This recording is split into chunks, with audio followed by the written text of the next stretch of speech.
Bienvenue sur Africa 24 dans cette nouvelle édition du Morning News. Voici les titres de l'actualité. Au Togo, l'opposition lance un appel à manifester en 2019. Elle réclame des réformes constitutionnelles et conteste les résultats provisoires aux élections législatives, des résultats qui seraient illégitimes selon la coalition de l'opposition. À l'aube de la nouvelle année 2019, nous ferons le point sur l'actualité politique sur le continent en 2018, une année marquée notamment par des élections dans certains pays et la signature de l'accord de paix entre l'Éthiopie et l'Érythrée.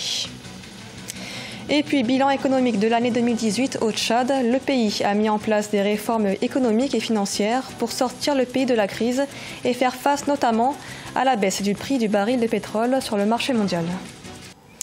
Au Togo, l'opposition appelle à de nouvelles manifestations dès janvier 2019. Après avoir boycotté les élections législatives du 20 décembre, la coalition des 14 partis de l'opposition conteste les résultats provisoires, des résultats qui donnent le parti au pouvoir vainqueur avec 91 sièges au Parlement. Ange Méniot.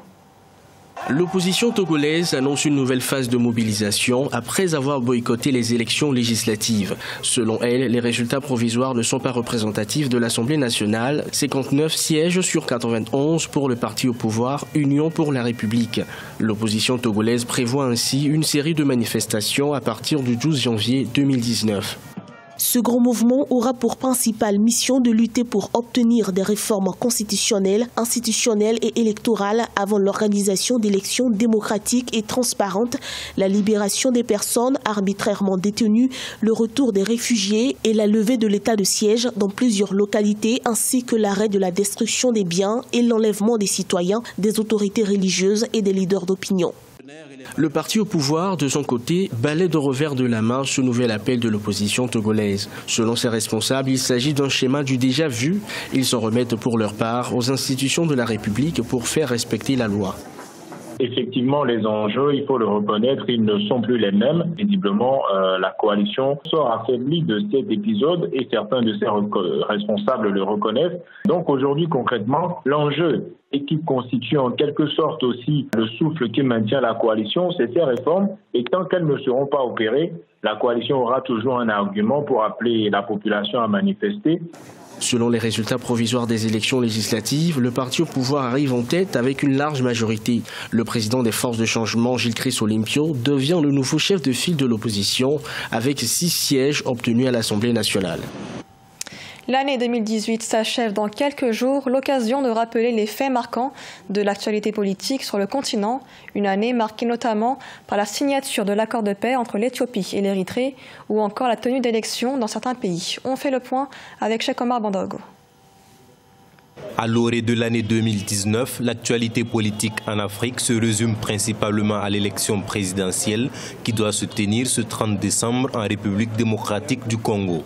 Cette élection vient clôturer une série d'élections qui ont animé la vie politique du continent cette année 2018. Si l'élection présidentielle au Zimbabwe et à Madagascar a laissé les électeurs sceptiques pour ce qui est d'un véritable changement, certains Congolais sont dans l'attente d'une nouvelle ère. On est totalement riche. C'est ce qu'on nous dit. Bon, moi, j'ai jamais vu cette richesse en tout cas. J'ai jamais goûté au fruit de mon pays. C'est un peu ça. Mais on espère qu'il y aura du changement avec les élections. Que ça va nous amener la paix, surtout à côté de l'Est. Élections chez les uns et des efforts pour la paix chez les autres. Les Éthiopiens sont entrés dans une nouvelle ère politique avec la nomination du nouveau Premier ministre Abiy Ahmed. Ce dernier, avec des réformes radicales, parvient aussi à signer la réconciliation avec son voisin érythréen après plus de 20 ans de froid diplomatique. Au Soudan du Sud, Riek Machar signe en septembre un traité de paix avec le président Salva Kiir, marquant la fin d'une guerre civile qui a duré 5 ans, de quoi susciter de l'espoir chez les populations. Nous espérons qu'après les célébrations de la journée de la paix organisée par le gouvernement, les choses redeviendront normales et que tout changera. Dans l'attente de l'année 2019 pour se rendre aux urnes, les Nigériens, eux, critiquent la candidature annoncée du président sortant Muhammadu Buhari. Selon eux, son programme de lutte contre la corruption n'a pas abouti à des condamnations majeures. Au Cameroun, le patronat demande une révision de la loi de finances 2019, un budget établi à plus de 4 800 milliards de francs CFA, qui doit selon eux être réajusté suite au retrait de l'organisation de la CAN 2019, un retrait qui pourrait avoir des conséquences sur l'exécution du budget adopté au mois de novembre par le Parlement. Corinne Kamsefem. Selon le JUCAM, le groupement interpatronal du Cameroun, une révision du budget 2019 s'impose. Ceci en raison du retrait de l'organisation de la Coupe d'Afrique des Nations 2019, décidée le 30 novembre par la Confédération africaine de football. Cette révision devrait, selon le JUCAM, s'effectuer avant l'entrée en vigueur de cette loi de finances pour garder la sincérité de cet outil majeur de pilotage de la politique économique nationale. Il vous souvient que dans le programme économique, financier, social et culturel du gouvernement pour l'exercice 2019, présenté à l'Assemblée nationale le 21 novembre 2018, le Premier ministre a cité les préparatifs de la CAN comme troisième enjeu ayant présidé au cadrage budgétaire de l'État. Sans la CAN, il est donc fondé de penser que l'État aura du mal à mobiliser les ressources projetées. Sans la CAN, certaines dépenses ne sont plus à l'ordre du jour. Jusqu'ici, la demande du JUCAM n'a pas reçu un écho favorable, d'autant plus que le chef de l'État avait prescrit à la suite de ce retrait la poursuite de la construction des chantiers de la CAN pour leur achèvement dans les plus bref délai. On continue de construire des stades, on continue d'investir dans les infrastructures. N'oubliez pas que le gouvernement lui-même se donnait un délai de mars 2019. Donc du coup, il y a les travaux qui se poursuivent. Depuis qu'on a retiré la CAN, c'est pas comme si vous êtes allé sur les chantiers et on ne fait plus rien du tout. Et il n'y avait pas un stock d'argent coincé quelque part qui attendait. Ce sont des dépenses progressives, programmées et qui évoluent avec les ressources de l'État. On rappelle, la loi de finances 2019 du Cameroun prévoit un budget de 4 850,5 milliards de francs CFA, en hausse comparativement au budget de l'exercice 2018 qui était de 4 689,5 milliards de francs CFA.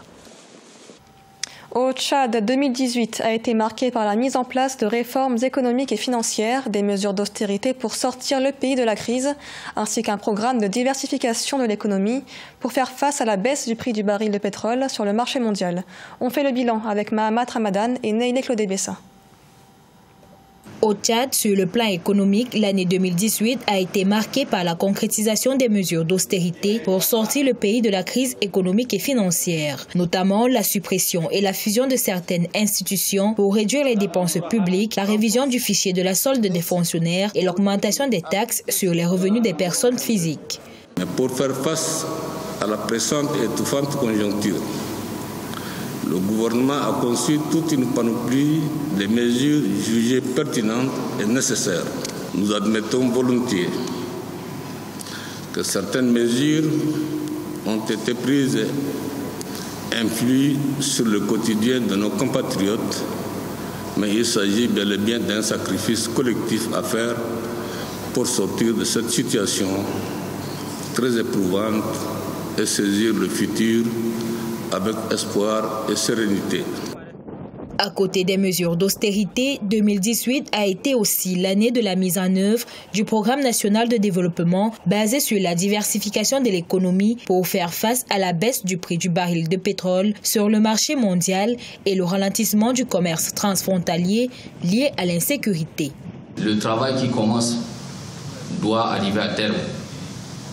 Il doit arriver à terme pour permettre au Tchad de définitivement jeter le jalon de la nouvelle économie diversifiée, créatrice de revenus, créatrice d'emplois et aussi, bien entendu, une économie résiliente qui se projette et qui n'a rien à envier à d'autres, sauf à elle-même. Pour rappel, le Tchad est parvenu en 2018 à renégocier et structurer sa dette extérieure, notamment auprès de la société pétrolière Glencore, le Fonds monétaire international et la Banque mondiale. En République démocratique du Congo, suite au report de la présidentielle à mars 2019 dans les villes de Beni, Butembo et Yumbi, l'opposition a appelé à la grève générale ce 27 décembre. Une grève peu suivie ce vendredi dans la capitale Kinshasa, mais dans plusieurs villes comme Goma et Beni, des manifestations ont éclaté. À Beni, dans l'est du pays, les affrontements avec les militaires ont fait 1 mort et 2 blessés. Ce journal a été réalisé par l'ensemble de la rédaction. Merci de l'avoir suivi. L'actualité continue sur Africa 24.